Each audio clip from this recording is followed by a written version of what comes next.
Most people think money buys happiness, but that's not the full story. Let's talk about what money really feels like at every level. Level 1: broke, not poor, broke. At this level, happiness feels like survival. You don't dream about vacations, you dream about rent being paid. Every small expense feels like a mini heart attack. But here's the twist: broke people often still laugh the loudest, because hope is still alive at the bottom. Level 2: comfortable, bills paid, fridge full, stress reduced. Life feels stable, predictable, safe. But comfort creates a new fear: losing everything. Suddenly you check your bank app every day. You stop taking risks because you finally have something to lose. Comfort is peaceful, but sometimes quietly stressful. Level 3: wealthy, the level everyone dreams about.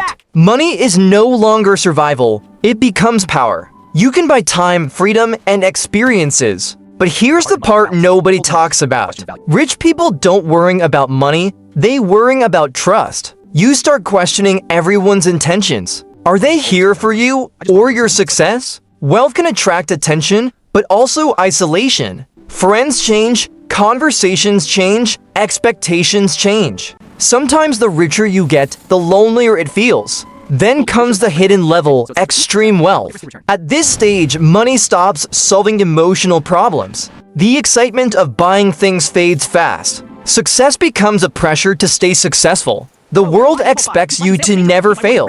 Ironically, freedom can feel like responsibility. So which level is happiest? Studies show happiness increases, then plateaus. After basic needs are met, emotions become internal. Money changes problems, not human nature. Broke people fear bills, rich people fear betrayal. Comfortable people fear falling backwards. The truth: happiness isn't stored in bank accounts. It's stored in meaning, connection, and purpose. Money is a tool, not the destination. The real question isn't how rich do you want to be, it's how do you want to feel. Let's go deeper. Money doesn't just change life, it changes identity. When you're broke, you define yourself by what you lack. When you're comfortable, you define yourself by what you maintain.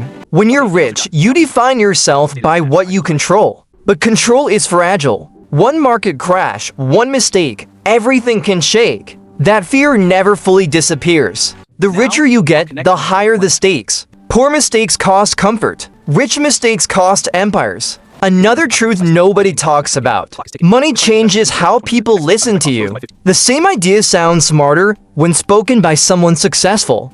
That power feels exciting, but also dangerous, because you start believing you're always right. And arrogance quietly destroys wisdom. The higher you rise, the less honest feedback you receive. And isolation doesn't always look lonely. Sometimes isolation looks like success photos on social media. The world sees celebration, not pressure. Let's talk about time, the real luxury currency. Broke people trade time for survival. Comfortable people trade time for stability. Rich people trade money to buy time back. But here's the twist: some rich people don't know what to do with free time. Without purpose, freedom becomes emptiness. Humans are built to chase meaning, not just comfort. That's why some wealthy people keep working forever.